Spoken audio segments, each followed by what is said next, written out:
सभी शिव भक्तों को सादर प्रणाम। और आज मैं कोशिश करता हूँ कि आप सभी को भगवान शिव की 12 ज्योतिर्लिंगों की यात्रा का वृत्तांत सुनाऊं। भक्तों,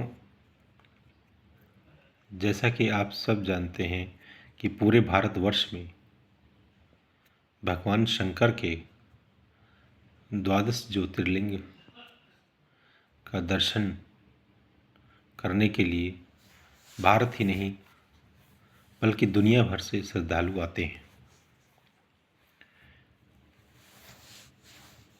तो हमारे सनातन धर्म की एक और पावन परंपरा के साथ आइए भगवान शिव के बारे में 12 ज्योतिर्लिंग के रूप में उनकी यात्रा करते हैं। भगवान शिव की 12 ज्योतिर्लिंगों का अपना अलग ही महत्व है। देखिए, पुराणों और धार्मिक मान्यताओं के अनुसार इन 12 ज्योतिर्लिंगों या इन स्थानों पर जो शिवलिंग मौजूद हैं, जो शिवलिंग हैं, उनमें ज्योति के रूप में स्वयं भगवान शंकर, भगवान शिव विराजमान है। यही कारण है कि इन्हें ज्योतिर्लिंग कहा जाता है। इन ज्योतिर्लिंगों के दर्शन मात्र से ही हमारी देश की मान्यता के अनुसार श्रद्धालुओं के सभी पाप दूर हो जाते हैं। आइए पहला ज्योतिर्लिंग देखते हैं। पहला ज्योतिर्लिंग है सोमनाथ ज्योतिर्लिंग। गुजरात में है। गुजरात के सौराष्ट्र में अरब सागर के तट पर स्थित है। देश का पहला ज्योतिर्लिंग, जिसे सोमनाथ के नाम से जाना जाता है, शिव पुराण के अनुसार जब चंद्रमा को प्रजापति दक्ष ने क्षय रोग का श्राप दिया था, तब इसी स्थान पर शिव जी की पूजा और तप करके चंद्रमा ने श्राप से मुक्ति पाई थी। ऐसी मान्यता है कि स्वयं चंद्रदेव ने इस ज्योतिर्लिंग की स्थापना की थी। दूसरा है मल्लिकार्जुन। मल्लिकार्जुन ज्योतिर्लिंग आंध्र प्रदेश में है और इसकी कथा है कि कृष्णा नदी के किनारे श्रीशैल पर्वत पर स्थित है। मल्लिकार्जुन ज्योतिर्लिंग, इसे दक्षिण का कैलाश भी कहते हैं और इस ज्योतिर्लिंग के दर्शन मात्र से सभी कष्ट दूर हो जाते हैं।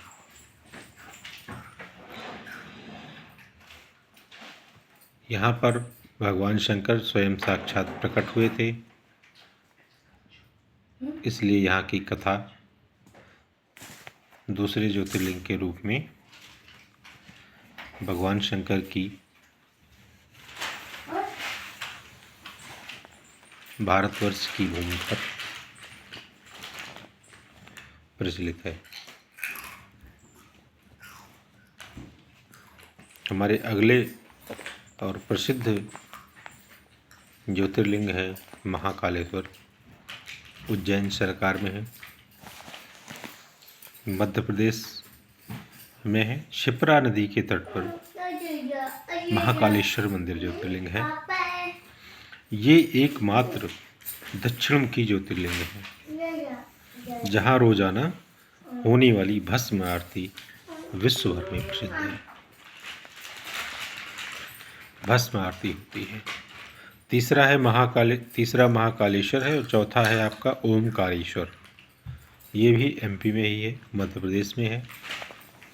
ओमकारेश्वर ज्योतिर्लिंग यह मध्य प्रदेश के मालवा क्षेत्र में स्थित है, मालवा क्षेत्र में, और नर्मदा नदी के तट पर पर्वत किनारे पर्वत पर स्थित है।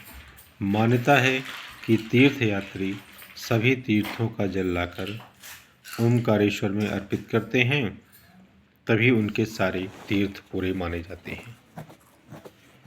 वैसे तो सभी सभी ज्योतिर्लिंगों में तीर्थयात्री अपनी कांवड़ यात्रा लेकर आते हैं, पर ओमकारेश्वर मंदिर की विशेष मान्यता यही है। पांचवा है केदारनाथ ज्योतिर्लिंग, उत्तराखंड में है। अलकनंदा और मंदाकिनी नदियों के तट पर केदार नाम की चोटी पर स्थित है। यहाँ से पूर्वी दिशा में श्री बद्री विशाल का बद्रीनाथ धाम मंदिर है, और मान्यता है कि भगवान केदारनाथ के दर्शन किए बिना बद्रीनाथ की यात्रा अधूरी और निष्फल है। तो भगवान केदारनाथ और भगवान बद्रीनाथ दोनों की यात्रा और दोनों की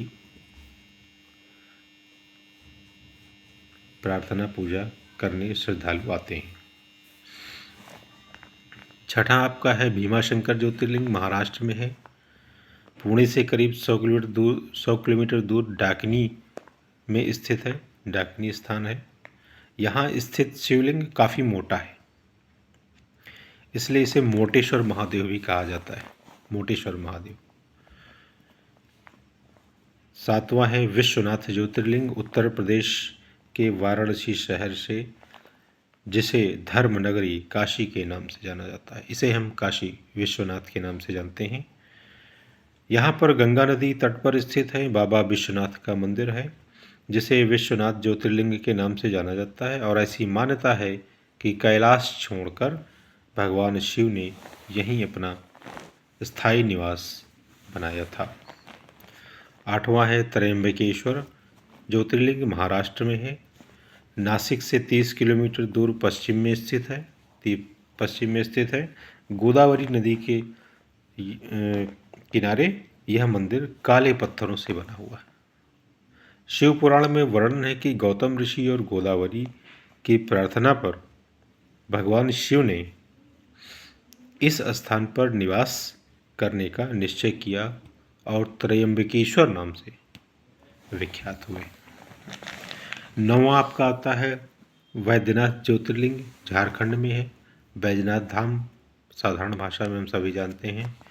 वैद्यनाथ ज्योतिर्लिंग इसमें झारखंड के देवघर में स्थित है। यहाँ के मंदिर को वैद्यनाथ धाम की जाना जाता है नाम से, और कहा जाता है कि एक बार रावण ने तप के बल से शिव जी को लंका ले जाने की कोशिश की थी, लेकिन रास्ते में व्यवधान आ जाने से शर्त के अनुसार शिव जी यहीं स्थापित हुए, लंका नहीं जा सके। 10वां है नागेश्वर ज्योतिर्लिंग, ये गुजरात में है। सबसे पहला वाला गुजरात में था और ये 10वें नंबर का भी गुजरात में है। नागेश्वर मंदिर गुजरात में बड़ौदा क्षेत्र में गोमती द्वारका के करीब स्थित है।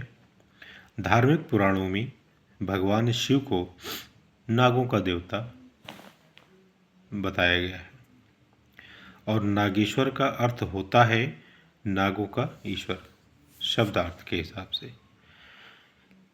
कहते हैं कि भगवान शिव की इच्छा के अनुसार ही ज्योतिर्लिंग का नामकरण किया गया है, नागेश्वर महादेव।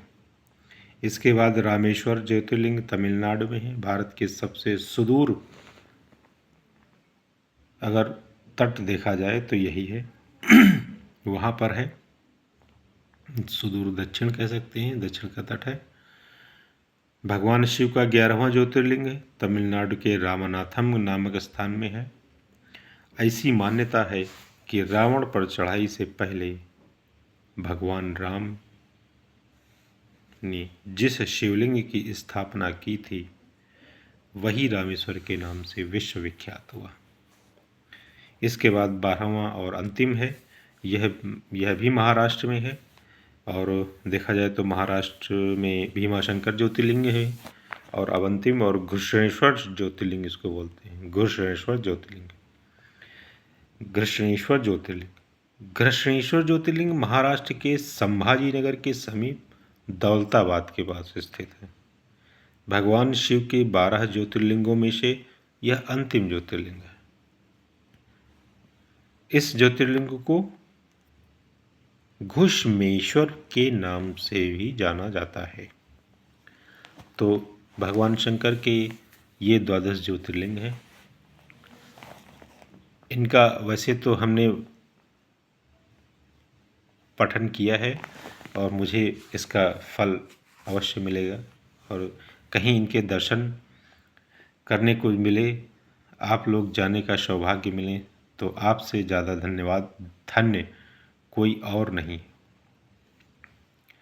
तो मेरी तो मनोकामना है 12 ज्योतिर्लिंगों के दर्शन करने की। आप लोग भी करें, और ये भगवान शंकर जो देवादिदेव महादेव हैं, उनके आशीर्वाद के चमत्कार से पूरित हों। तो धन्यवाद आप सबको 12 ज्योतिर्लिंगों की एक संक्षिप्त यात्रा, संक्षिप्त परिचय कराते हुए कि कहाँ कहाँ पर हैं। आप इन स्थानों पर जाएं और भगवान शिव के चरणों में अपना शीश नवाएं। सबको सादर प्रणाम।